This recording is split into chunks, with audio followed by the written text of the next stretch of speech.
Welcome, Rebels, in this episode. That first half of life, you're so interested in I was interested in my role as a teacher, a daughter, a sister, like what do I do? And now I'm shifting from the role into soul. And I feel like the rebel now, is really showing up, questioning everything I believe. You know, there's that saying, don't believe everything you think. I'm kind of there. And I've always been curious about even the word believe. And I've often just stared at it like, but there's the word lie in there. And I've often thought, why is there a lie in the word belief? And now I think I'm learning why. You're listening to the Red Couch Rebels, a safe, comfy space for vulnerability and self-growth. I'm Jenny. And I'm Erin. We are seekers and self-advocates. Yeah, we're not your doctors. Or your therapists. No, we're just fellow seekers on our own journeys of self-discovery. Explore your inner rebel with us. Let's sink in.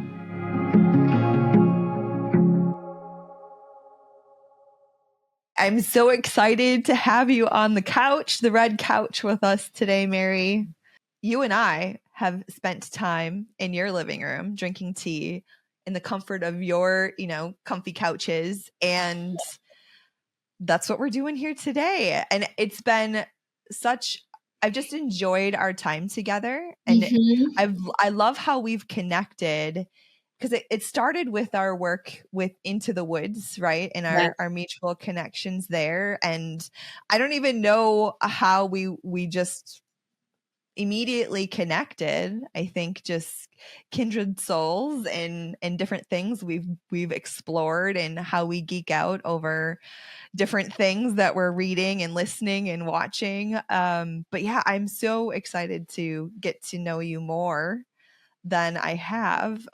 We've gone deep immediately in our connection and friendship, and this is just the next step, and super excited to have you and Erin connect as well. I know we were saying before we started, connected through our cycles workshop, which we're hoping to do more of in the future. But yeah. Well, I think that's all great. It goes along with what you talked about earlier, or we've talked about that status quo of disconnection. So like working with you, Erin, and the Cycles Workshop, it's like this round table of women talking about things that maybe we're not supposed to be talking about so much, or things like that. And even Jenny, when you've come over for tea, that's just so much fun, because you get to really connect with people. It's not in a bar where there's other variables and pseudo vulnerability or intimacy. It's just tea and talking and connecting, which is, I think, so important, because I was recently reading something about the World Health Organization was talking about how loneliness is as deadly as smoking 15 cigarettes a day.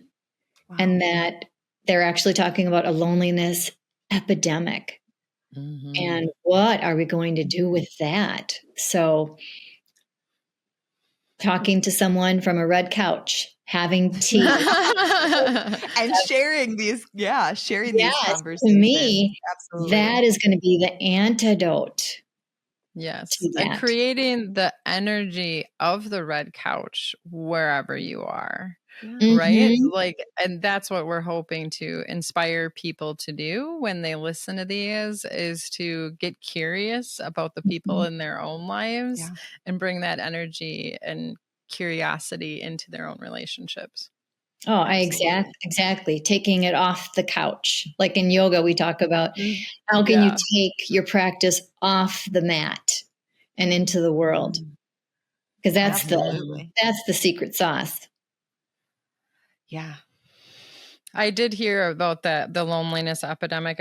I've been a little obsessed with the podcast, Diary of a CEO. I really love the guests he has on, the content, the depth that they go to. And he did recently have someone on who was talking about how men are being affected by that and how the suicide rates are going through the roof right now for young men who don't necessarily know what their role is in society and don't feel needed.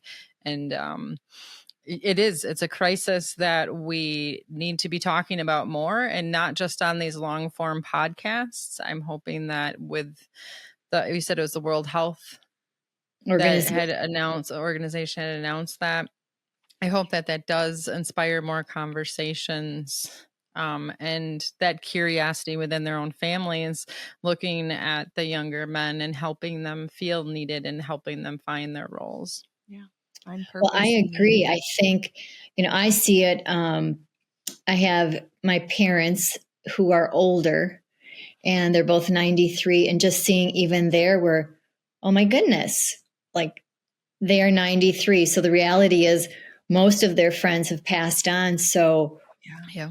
Where is their socialization? I've told my siblings, like, we're it now. So we better learn how to play kings in the corner and cribbage and do more than just pop in and pop out. It's like we have to be part of that fabric. And, even though we have the World Health Organization saying this, or the US General talking about this epidemic, I'm hoping, I really do believe that it's going to be grassroots efforts like what you're doing and education about it that is going to, as I said earlier, be the antidote. Because I worry that a lot of it's just going to be, oh, it's a problem, so here are 5 steps to cure loneliness or things like that. People always want to make the real work into a 90-second soundbite so they can throw it on a reel, right? They're always trying to summarize it, but each of those 5 points is so deep and so challenging. Like, you can take it in intellectually, but actually putting it into the practice is a whole nother level that our current society doesn't seem to have space or time for. Yeah. Right. Like, the issue of mental wellness is near and dear to my heart. I taught for over 30 years, and I had a front row seat to that in children, in parents, in just the whole community. And there's a family psychotherapist. Her name is Dr. Rachel Hack, and I really like her. She's just meat and potatoes about the big stuff, the big issues. And I think, Jenny, you and I had talked about this, or I wrote about that in that article that we worked on together, where she said there is no mental health crisis. And when I heard that, I thought, oh my gosh, what rock have you been under, right? But I love what she says next. She says there is a relationship crisis. If you think about that, where, okay, like our bodies, our nervous systems, how I'm wired, how you're wired, how babies are wired, it's the same as our great great great grandparents. And she likens it to like the Gutenberg press. We're basically a bunch of Gutenberg presses, and we are like that. But we're living in an iPhone world. So she said how our ancestors, they maybe knew 150 people in their lifetime. Maybe they traveled 10 to 40 miles radius. If you had a good horse, hey, maybe. I still stick to that. I know. Can we go back to that? But I think, we ate, it was more tribal, family oriented, and you ate one ingredient food. So that's how our bodies are. But now we're being, I think, we are being assaulted by the bombardment of our modern world. So what is that doing to us biologically, emotionally? Yeah. I've been in meetings where, people will say, how's it going? And it's just like, oh, we're just really busy, lots of things happening. And at one of the last meetings, it was around AI. And we were talking about the speed of change. And of course, me being me, I start talking about how, I'd been in this conference and they were talking about the speed of change and how, it's just this steady, for however many decades, they're just this steady climbing upward. And then I don't remember the specifics, but like over the last 20 years, it's just shot like nearly vertical, right? And how our nervous systems cannot keep up with that. We're just not built. We're not wired.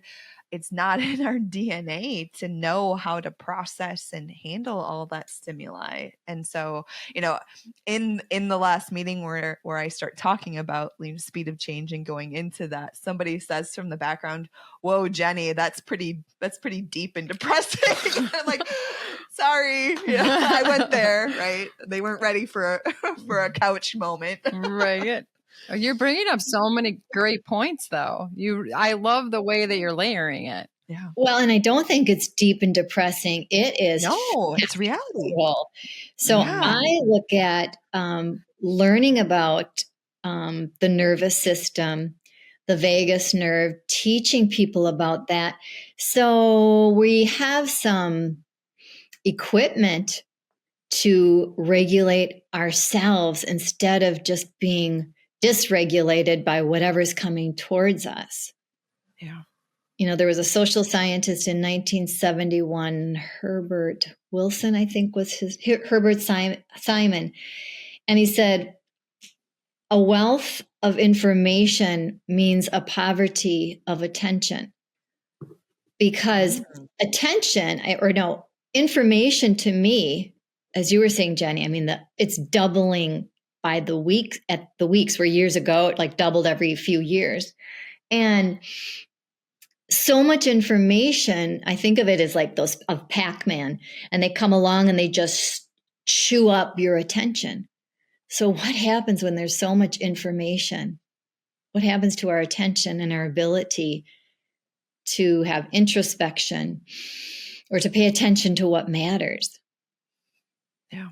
And I saw that as a teacher where, people would always say, well, pay attention, pay attention. Most kids were impoverished. They didn't have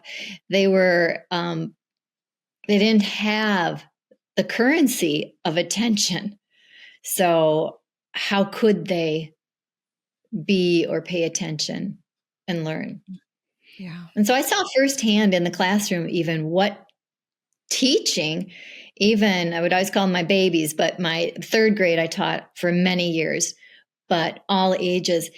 Boy, if you teach children, not if, I did it. We taught it. I taught it and they learned it. So there's a big difference between teaching things and it being learned. Yes. So empowering when they learned about how their brain worked, how their nervous system worked. I had third graders referencing cortisol, serotonin, those kinds of things. And that's very empowering so that you're not just being bombarded by whatever the world wants us to know. It's that fire hose of information. There's no digesting, no meaning making if it comes to us at that rapid speed. Where did your initial interest in the nervous system begin? That's a great little story. It's a very tender story to me. And so I taught for over 30 years, but my first teaching job was in a little town, and I was hired to teach kindergarten. And I remember feeling, wow, this district is so lucky to get me, because I had just finished my degree and I graduated. I don't even know what it was called, like summa cum laude, nacho bel grande. But, I had this degree, like I had really good grades and things. And I just thought, wow, I'm so glad that I am this smart and that I will be an awesome teacher. And then, so the summer that I was hired, I was called into the office, and my principal just notified me. He said, "Hey, Mary, you're going to have a student coming into your kindergarten classroom who had a brain tumor, but they did surgery this summer. And I just want you to have a heads up. He'll be in your classroom this fall." And I thought, no problem. I've got this really smart degree and this, like, award for having great grades. And I felt overconfident. And then the students came, and I met this student, and I realized that degree was good and offered some framework, but it certainly wasn't going to help me be an effective, great teacher for all of these. Well, it did, but there's limitations to that. And even graduating with honors, no big shakes. That really doesn't factor into a lot of little people with different needs. So, anyways, back to this student, I realized little did I know how little I knew, even after all of that education. And this boy and his brain tumor changed the trajectory of my teaching, because I thought, I just graduated with honors, as I've mentioned often, and we never were taught anything about the brain.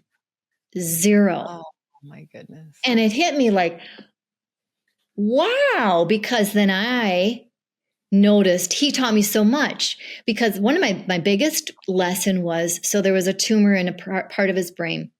So when you go in and you remove that, you also take good real estate, meaning you don't just, especially this was 35 years ago, you don't just go in and get that. So I would see, his eyes would droop one side, or he had different manifestations of the results of this surgery. And I felt so incompetent. And I thought, what is going on?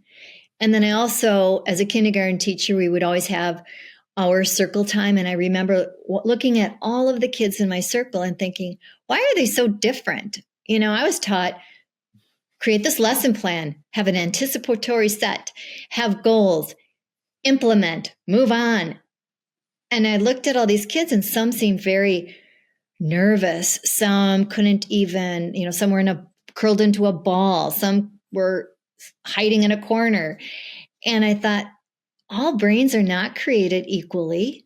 Everybody's wired so differently. So anyways, that is a long story for how I got involved in the brain. I thought, I want to be the best teacher. So I launched into learning as much as I could about the brain, because I was actually going to be a teacher dealing with brains. And that's when I created No Brains to KNOW Brains. So I could share some of that information, because that was a huge missing element. Does No Brains teach teachers?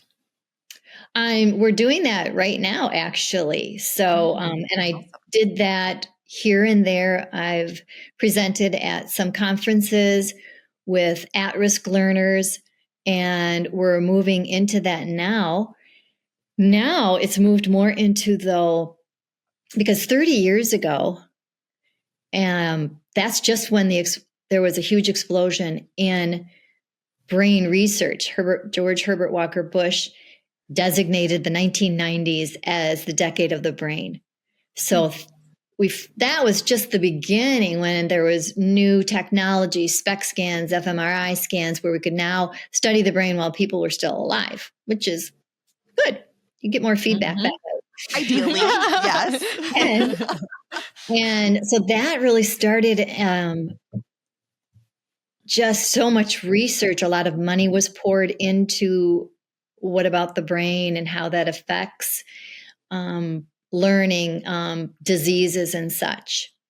So now I am retired, and we're moving more into, because now there's another explosion of research into that brain gut axis, the whole biome and well-being. So now I'll be doing a presentation about like nourish to flourish. How do we nourish that nervous system so that we can flourish in our well-being? Yeah. Well, I feel like there's so much in that arena that we're going to save for part 2. Okay. If our conversation takes us there. Okay. You bet. Okay, that sounds good. That sounds good. Our part 1's typically like, this is great context for knowing you, Mary, and right. knowing, no brains and your work there. Obviously you shared you were a teacher for 30 years, now retired, you do yoga.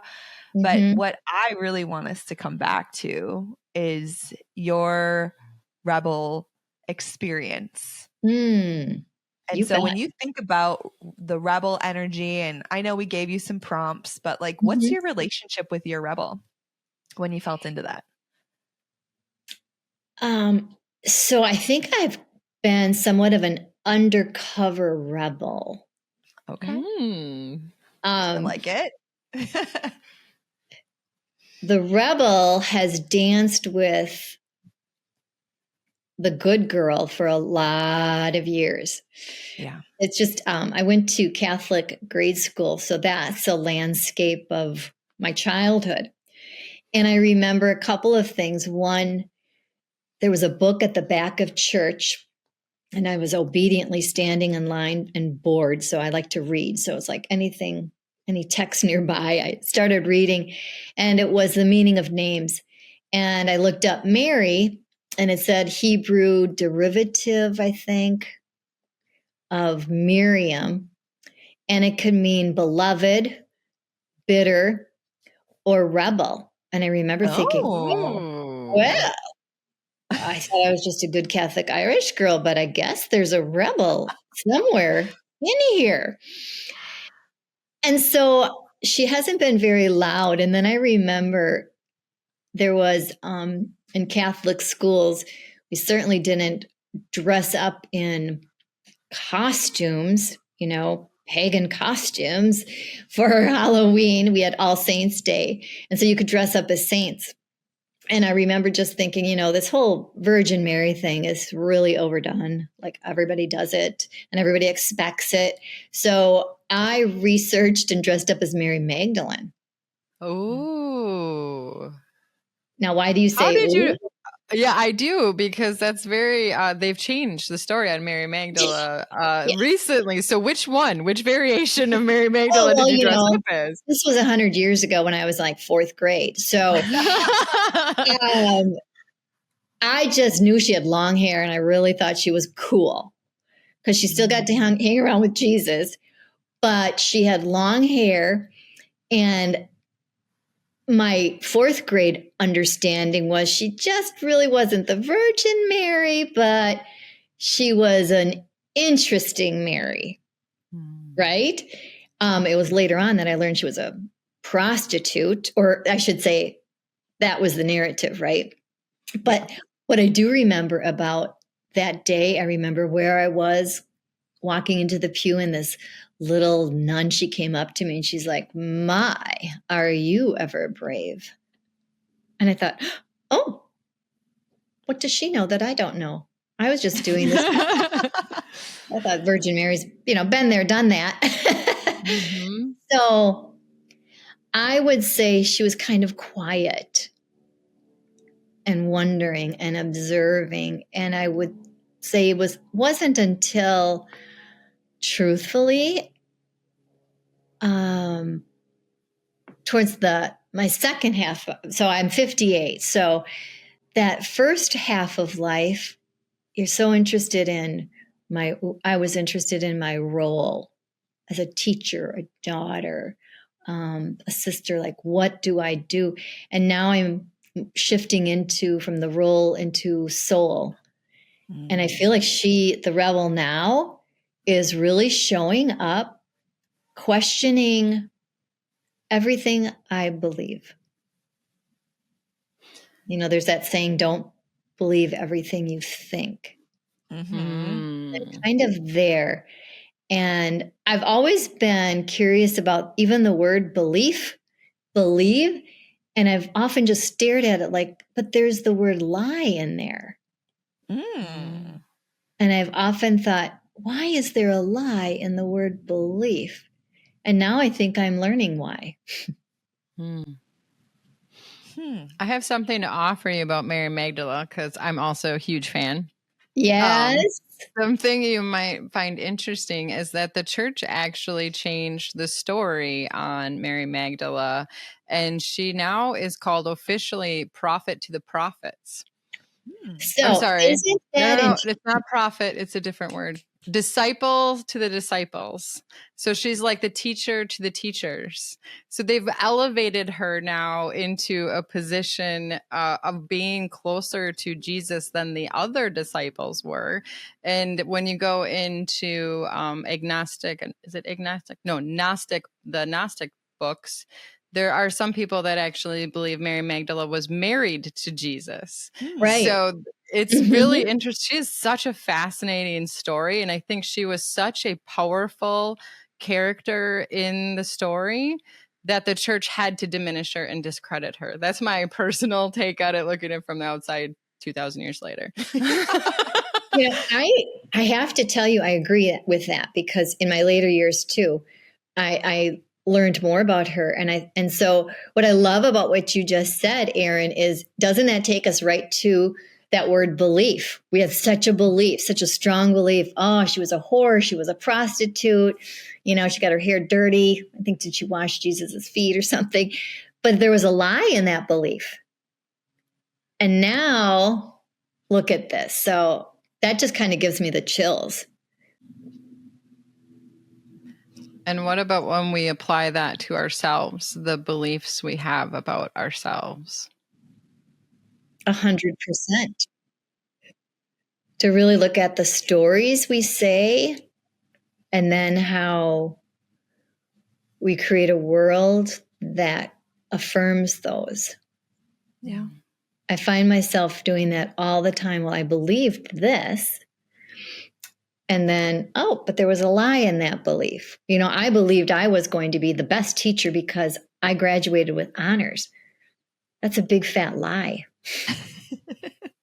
But what got you to being graduating with honors could also be the things that did develop you into being an amazing teacher, because you had the skills and the tenacity and the curiosity to learn and ask the questions, and you could have had that one student 30 years ago and not have recognized that you weren't meeting his needs. That's true. So that's one of my stories I tell myself is like, you can always be so much better, right? Don't we all do that, right? Yeah, we do. Yeah. Well, letting it put you on a new path and a new direction, I'm sure it has not only helped each student that has sat in your classroom, but I'm sure each of the teachers that have worked with you as coworkers. I'm sure you've impacted the parents because you're a natural teacher. I'm sure you've impacted the parents of these kids. And now you're teaching the teachers. Oh, Mary Magdalene. There we go. Ooh, mic drop.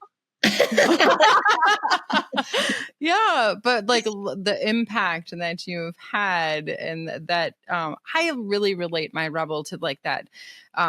Yes, it's my inner truth, but it is so innately curious, and I'm sensing that in you. Right. I think that curiosity allows for that opening to more. And I believe that that's part of that rebel nature, is back to not being compliant or accepting status quo, right? Just being open to that there's maybe more to the story than what your belief is. I love even just the little word "and," throwing that. I find that a lot in my when I'm thinking about things or reflecting, and it's like, oh, this is happening. And this is happening, right? Yeah. Letting go of some of that duality. Absolutely. How is so we talked about your professional rebel, but how has it also shown up more in your personal life? Let's see. I would say in my personal life, kind of being a recovering people pleaser, right? Rebelling against, oh, you should do this. You should be this way. This is what love looks like. So learning through my lived experience. So rebelling against, I think, some old patterns that I had, which were looking for an answer out there, right? What did you do? How did this go? What does research say? Because I'm kind of a neuroscience nerd. But so rebelling against some of those old patterns that I believed, I digested and made part of me, and now realizing at this stage of my life, maybe the answer is inside of me. Maybe it's my lived experience that needs to inform my decisions, my problem solving, and so on. I don't know if that answers your question. Yeah, I'm just feeling into that. I also consider myself a recovering people pleaser. Yeah, I think that's a common theme. Yeah, we do tend to attract the same to ourselves, so we have the possibility of seeing the mirror, right? Right. I find as a recovering people pleaser, I find setting boundaries is the hardest for me. When we had Caitlin and she said, I love boundaries. And I'm like, no, I don't believe you. There's no way.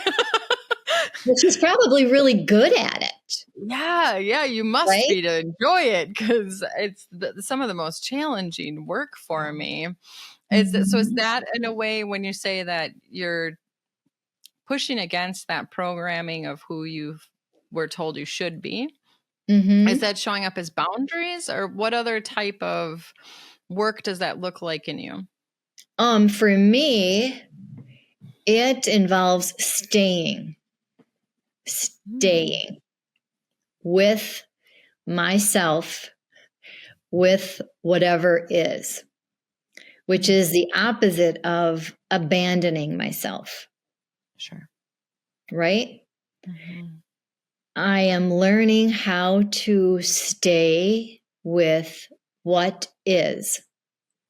I'm not great at it. I really, talking about old patterns, I would have to say, if I was honest with myself, which is the beauty of getting older, you start to get really honest with yourself. I wouldn't stay with myself. I abandoned myself. I gaslit myself, right? I did those things to me. Yeah, it happened with other people too, but I started to do that. And, numbing out with smoking, drinking, all those shenanigans that help you numb out and help you not stay. And so that's really hard work. It's what we were talking about earlier, like really doing the work and not just reading the books, listening to a podcast, doing a checklist, making a journal entry. So I'd have to say that would be, rebelling against that old pattern of numbing out. What did you have to learn about your brain and your nervous system in order to stay? Well, first, I think there's just the education. So in the beginning, just like when I was a novice teacher, I knew how to do a lesson plan. I knew the elements. I knew how to plug in things. So in my beginning, I knew what the cerebral cortex was. I knew where the serotonin receptor sites were. I knew the importance of dopamine. It didn't really help me, actually, until I experienced my own dysregulation, like as a new teacher and just being overwhelmed. If you're a human being, you've experienced dysregulation. And all of a sudden so that's that time when I was learning from my student. It's my first professional job. I remember suffering from a huge curve of disenchantment. That's what Sister Deb Goliath taught us at Marian College, where she said, now you're going to be going out into the real world of teaching, and you need to know you're going to suffer from curves of disenchantment once in a while. And I was so glad. I love that. I still use that to this day because life's full of curves of disenchantment. Mm-hmm. But knowing what that felt like in my body. And so I learned more about, so that's going on in my brain. This is how it feels in my body. What can I do? And when those things weren't working, like the smoking or the drinking, what else can I do? And I learned other practices then. Exercising. I became a real, very attuned to what am I putting inside my body, mentally, food-wise. And then, yoga and breath work. When I first heard about breath work, I thought, well, that is so lame. Who doesn't know how to breathe? Truth is, most of us don't. So that learning about the brain kind of was a gateway into the whole nervous system. And guess what? I am not just the teacher, I'm the student of myself, right? Mm-hmm. Well, do you know the term wounded healer? Mm-hmm. Yeah. We go to, for people who don't know, it's people that go into healing because they're trying to heal themselves. And the theory goes that all healers are wounded healers, right? So we seek what we need in ourselves. Well, exactly. Just a little side story about that is I think that is so true. And I think that's what makes us really good at what we do. So I taught at Marian University a class on, it was teaching teachers how to teach mathematics. I was a horrible math student. I remember passing with a D- one year, and I remember having a teacher, and he just couldn't dumb it down enough for me. So when I took that position, I thought, I know what those kids need because I didn't understand math at all. So I think I was a better teacher because of that. So that kind of dovetails with, that's what you're saying, right, Erin? Yeah, it's definitely related for sure. Mm-hmm. Yeah, I agree. I'm also a bit of a geek out on the nervous system. My gateway was more through psychology and spirituality, about the regulation side of it. And I once I started seeing the autonomic nervous system not as an on and off switch and more as a gas and a brake, my whole perspective of how my body worked changed. And I started to also understand what was going on in other people just by one little shift. Right. So how did that help you, that knowledge, that understanding? I tend to see things on a spectrum. So once I saw where I was behaving on the spectrum, whether I was going fully activated, or if I was fully shutting down, or if I was somewhere more regulated where I could connect in intimate relation, not sex. I'm saying like real, true, like deep, intimate relations. Vulnerability. Vulnerability. Yes. Thank you for helping me find the other word. So I do believe that when we're regulated, that is the space that we occupy. But I could see in myself that I wasn't always in that space. And when I could see that it was a fluid thing, and I could see that I went in every space, I started to find compassion for myself.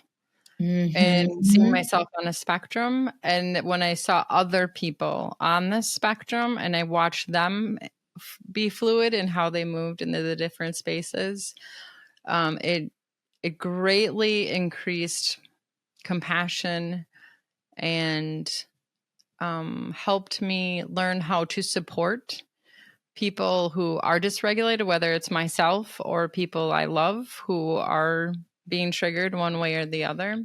It just changed my whole worldview, really. The way your belief about my belief. What's the lie in that? Well, that's yet to be seen.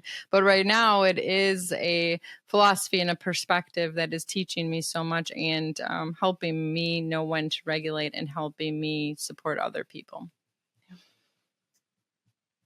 Well, exactly. And I think that was what, and maybe even in this conversation, it's easier for me to talk about like my students because I had so much compassion and truthfully, you just, especially working with young kids, loving the learning process, seeing life through their eyes, I had a lot of compassion for them. So you would see this, why is this child this way? Or even they would walk in and they'd kind of have the eyes, the feral eyes, like something happened. You would know, they're dysregulated. So I sought information, but other modalities as well to help regulate the kids.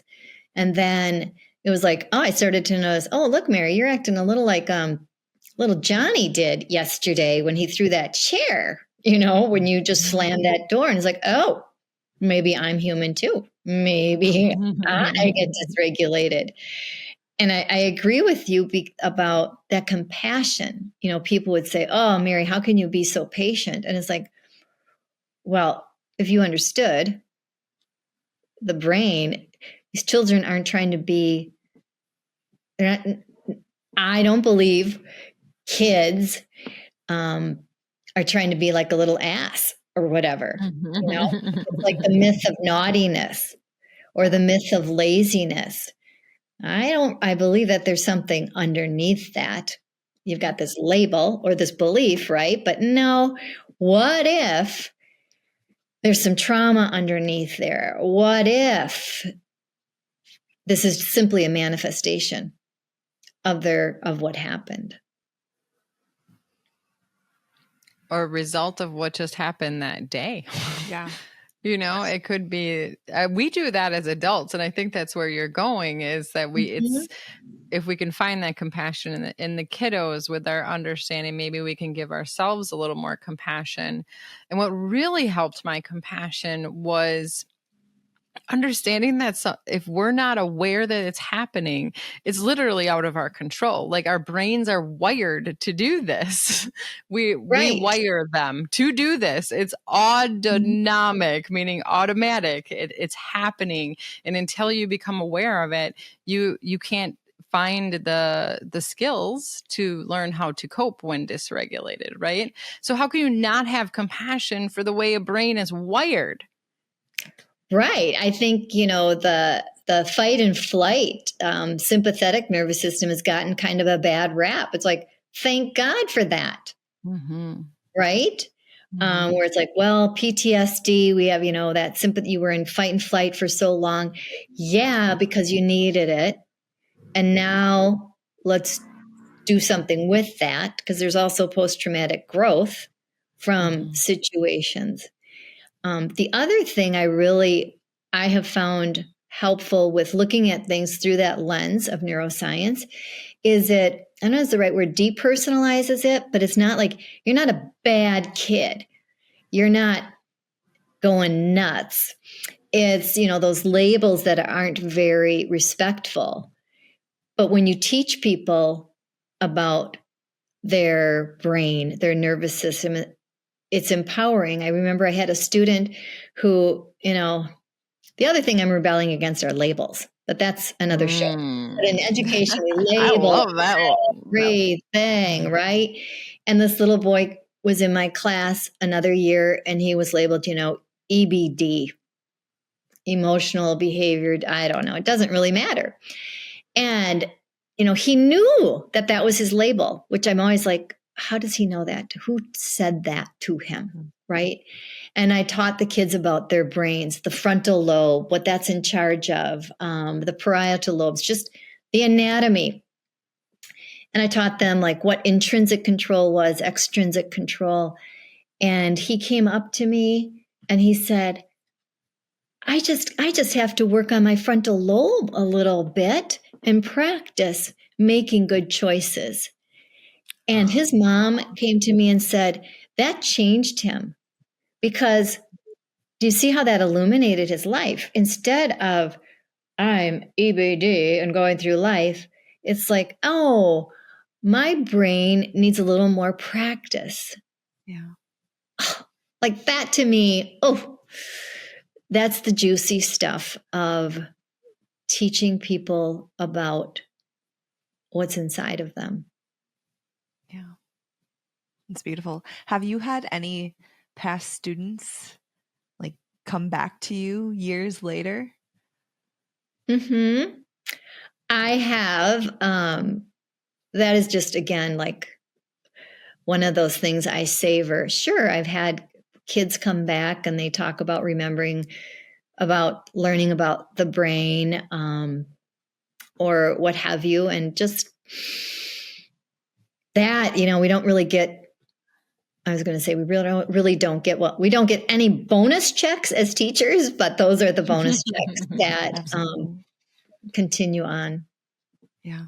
Just the young boy who had that label of being DBT, was it? Or EBD, ABC. Yeah, whatever. Yeah. I mean, I don't even, but just that idea of probably in most individuals' eyes, in a role of authority, being naughty, being a bad kid, right? And I think then that just fuels this cycle. Well, that's how I get attention. And it, I'd just be really curious how much that really truly supported him as he grew. And I'm sure to this day he remembers it. Yeah. I hope so, because I think we have to be so careful what kind of messages we send to kids. And, one of my pet peeves would be when parents would drop off their kids or anything, you'd hear them like, now be good today.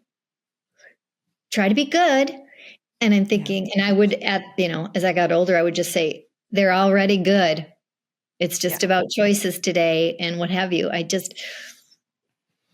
you insinuate you're not good. And it also is what is instilling those people-pleasing tendencies that we're trying to recover from. Yeah. Right. What you said. Wrong, right? Being compliant is not the goal.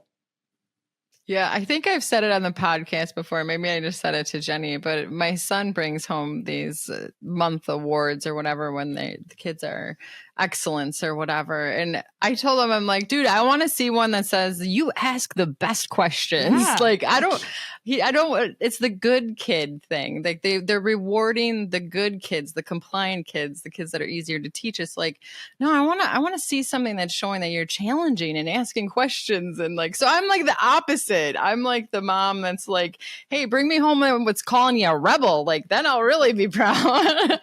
Right, because those are the skills that help you live a life. Yeah. So I've had to like challenge myself. What am I doing as a parent that is, or maybe he's just innately a more compliant child, but I'm really encouraging him to, I came up on the rebellion when I shared that I had to challenge him to walk in the exit at Menards. Oh, nice. Mm-hmm. I had an instance where I almost had to walk through an exit door at Menards over the weekend, and I had a moment of like, oh, and I talked about Paul into going in the other door. You wouldn't go in the exit? Well, part of it was like, I think, the return desk is over on this side anyway, but I had this like, oh, it says exit. It's in me. I don't love it, but it's so in me. Funny. You didn't even think about it? I did. Okay. I did. Okay. Yeah. Well, next time I'll go with you and we'll walk in the exit. Oh, yeah. It's so layered upon layered of like, follow the rules. And so it's like, it's not just that I'm teaching him to break rules. It's like, when should you break the rules? Who made the rule? Why did they make the rule? What are the consequences if you don't follow the rule? Like, you definitely have to stop at stop signs and red lights, right? Like, there are shared rules that we need. But yeah, that's the line of thinking that I've been taking with him since I realized he needs a Rebel Award at school. Yeah. I love that. That's really good because you're right. It's kind of this good kid thing. Like, I quit doing reading awards. Do you remember how, like, so many, if somebody read how many pages and then you get, free popcorn party. And I remember thinking, I can tell you who's going to get those awards from day one. And that's not fair. And how are you really motivating students to read? Yeah. No, I think I think it could be harmful because you're sending another message, another layer. You're not cutting it. You're not a good reader. And that can be damaging. So, I think the thing with beliefs is there are lies in some of them. And some of them, like you were saying, like, why is there a rule? There are some beliefs that are good, but we have to be thinking people and we have to be regulated to have that access to that whole brain thinking so you can show up as your best. Yeah. And I think just even slowing down enough to look at those beliefs and say, this is why I believe this. Like, it's rooted to, past conversations about core values, or it is my inner truth. It is true to me. And I think, one of the things that I've really been working on over the years is saying, I'm okay with the changed mind. And it doesn't mean anything about maybe what I believed 5 years ago or 10 years ago or even a week ago, right? If there's more information and more introspection. Yeah. Yeah, that's good stuff when you can be fluid, flowing and not rigid, right? Do you find the teachers that you're teaching now, are they open to challenging their identities as teacher? Is that necessary? I guess right now they're bigger fish to fry, truthfully, than their identity as a teacher. I assumed that the work that you're doing kind of ties into that. Do they see it as their role to learn this? Yeah. Yes. I see it as, that's a great question because, the teachers, I think it's more of a spirit of who you are, right? I guess right now my heart goes out to teachers, and what I'm seeing is how can we give them tools to show up as regulated as possible to help co-regulate what's coming into your classrooms.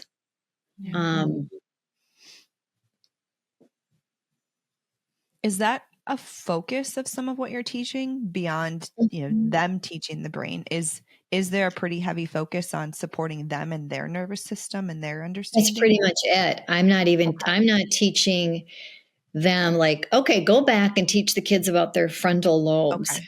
Right now, what it is, here are developmentally where a child is. Here's their brain, here's their limbic system.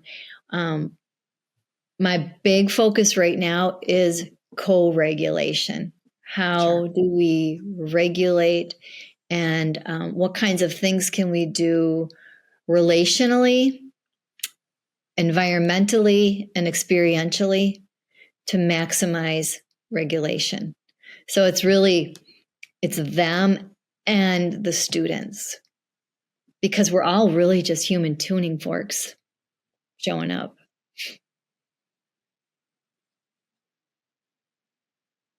Reduce the shame of dysregulation to help the kids and themselves regulate in that co-regulation. How do I say that question again? In schools and well, I guess in public in general, when you're dysregulated, there's a layer of shame that comes with that, the judgment on the person who is dysregulated, whatever direction they're dysregulated, right? How are the teachers helping to reduce that shame level for the child or themselves to regulate? Because when you're in shame, it's hard to regulate. Oh, right. Well, a lot of it's like, not a lot of it. One element of it is words aren't going to regulate this child, right? Time needs to pass so that the body can do its own thing, but also offering opportunities to, removing them from the problem or the whatever's bothering them or dysregulating them. So offering that time and then becoming more of a detective. So with co-regulating, you're more of a detective, like, hey, I'm noticing this. Like, where do you feel that in your body?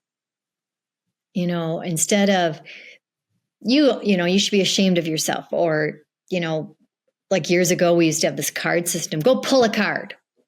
I don't know if you had any of that. Like, so that was like shame inducing. Now, again, because we're just talking more about the body, it's not so much blame. So you take away that blaming. There's a lot of work, a lot of good teachers are doing things with like growth mindset as well. So seeing struggles, failures as opportunities to grow, maybe seeing things more as a mistake, but then moving into a repair mode after that. But allowing that time to process it. So you're really asking these teachers to step into a therapeutic relationship, in a sense, with these children too. They're not just responsible for getting information across. You're asking them to hold the space as a leader of the emotional regulation of the room. And I guess it does go back to your identity as a teacher, that you're now holding at least those two responsibilities. I don't know it well enough. There might be more. There's like 4 million others, but right. But it's the foundation of that learning environment. If there's not, learning can only occur if there's regulation. If everybody's in fight and flight, I'm going to be a teacher for a moment here. Love it. So it's great. I just so happen to have a brain with me. So the cerebral cortex is all this wrinkly area up here. That's where we can do our thinking. We can make choices. We can process with information. If we're in fight and flight, we're more at the brain stem. And so we're not able to think. So if we don't have safety and regulation, there's not going to be any learning. So, yeah, It is therapeutic. There's a lot of roles those good teachers are doing, trying to work through. Yeah. Just a small little story. I remember, I don't know, when do you learn about, speaking of time, providing time for these teachers? Whenever you learn how to read a clock, I don't know what age that is, but I remember having to at home be taught on how to read a clock because I didn't understand quarter to, quarter after. Like I don't even know how it came up among my family. And I had a lot of shame about like where and how did I miss that at whatever grade? I don't know, first, second, third. I have no idea. But I think there probably is some, like in my mind, it was like, was I sick that day? And I was a pretty healthy kid, but I think there is a huge piece of how much did I miss? And you speaking to this like idea of regulation, and we can't think in the same ways and we can't learn in the same ways when we're dysregulated. My pattern of shutting down, going into parasympathetic, I just wonder how much I missed as a kid. Yeah. Good point. It's a chronic dysregulation you're talking about. Yeah. Right. Yeah. Right. I have that. Go ahead. Sorry. I have that with math. So we have to be so careful. I remember being a young student, and math was just, as I mentioned earlier, it's just kind of like I would hit a wall, like, I didn't understand. I remember having a teacher just tell me like, this is really simple. I don't know why you don't get it. And then she sent me to like a special class for extra help. I had to leave the classroom. I had to actually leave the building and walk to the public school for extra math help. And the shame, I think, exacerbated the situation, right? So sometimes we have to be careful, like that cure is worse than the problem. So how do you soften that? Another thing a lot of teachers do is they're building community in so many ways within their classrooms. Maybe that would be a good one to bring up in part 2. Yeah. Should we dive deeper into community in the classrooms in part 2? I love that. Sure. Yeah.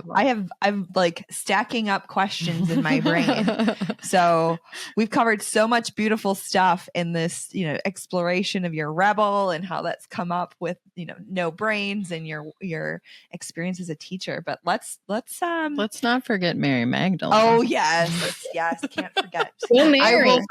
I will forever see you as a Mary Magdalene. Yeah, no light blue or white. It was more of a brown and a navy blue ensemble for Mary Magdalene. Okay. Good to know. We'll see you back in the next one. All right. Talk to you soon.